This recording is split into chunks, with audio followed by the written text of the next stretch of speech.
So Macron is still president of France. I guess that means that the protests aren't over. I guess that means it's not the last of the luminous vest protests that we're going to see after all. But in this country, what are we going to do? Are we going to protest in the same way? Are we going to demonstrate?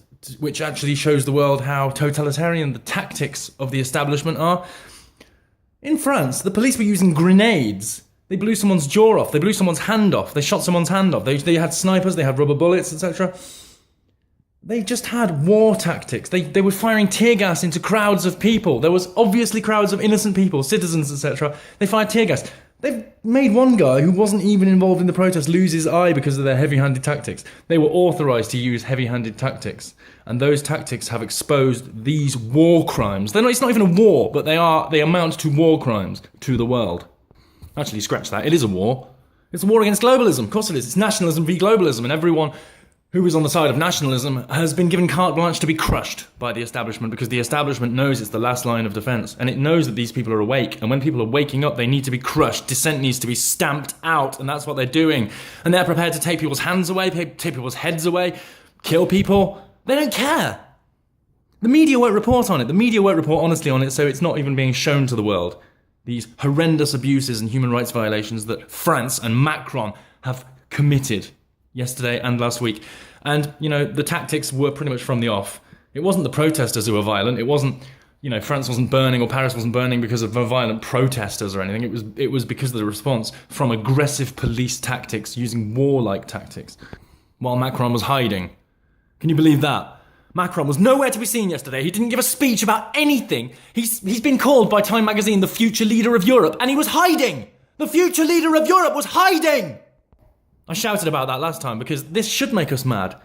This should make us completely furious. Macron was hiding. He should get a hiding.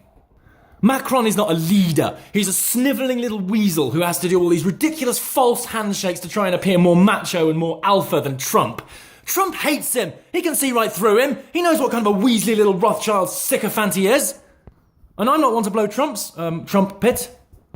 But I will also defend him against lies and defamation, mainly from the mainstream media, and then secondly from celebrities. Pretty much every celebrity that death threats him openly, I'll defend him from. I won't defend him from naff policies and ridiculous coups that, empower big tech and Silicon Valley when he said that it was just going to reverse trade deals that were detrimental to the US, etc. I won't defend him on naff policies, but at least he is the antithesis to globalism. We're all experiencing globalist governments right now. We've all got puppet globalist governments that are going to sign on to the Migrant Pact, sell out our country's sovereignty. Here in the UK, we've already lost our sovereignty. We've got a Brexit vote on a deal that isn't Brexit. And if we don't vote that, then we'll have a Remain. Okay, so we're just going to ignore the referendum in 2016. We had 2 years waiting. We didn't need to wait for 2 years before Article 50 was triggered. It had to just drive the people mad, didn't it? It had to just make them fatigued. And they were depending on that Brexit fatigue so people wouldn't do anything at this pivotal, critical time.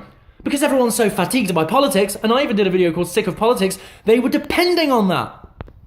And really, Tommy Robinson protest today. Yep, it was Brexit means exit, now it's Brexit betrayal. And that has a more forceful, aggressive name to it. I think that could put some distance between Gerard Batten and Tommy Robinson, actually, because they're both calling for calm. I don't know if that works anymore. I really don't. I don't know if peaceful protest works anymore. We should have learned our lessons from Paris, but apparently not. And we're not going to do that, are we? Because we're stiff upper lip idiots. And protesting is just something that leftists do, isn't it? Rule Britannia, 30 old people bunched around a bus stop waving Union Jacks isn't really a protest. But that tends to be our equivalent. I did notice as well yesterday at the Paris protests that there was Antifa shirts present. So Antifa were present, but that's because they're willing to protest anything. Because they don't like Macron either.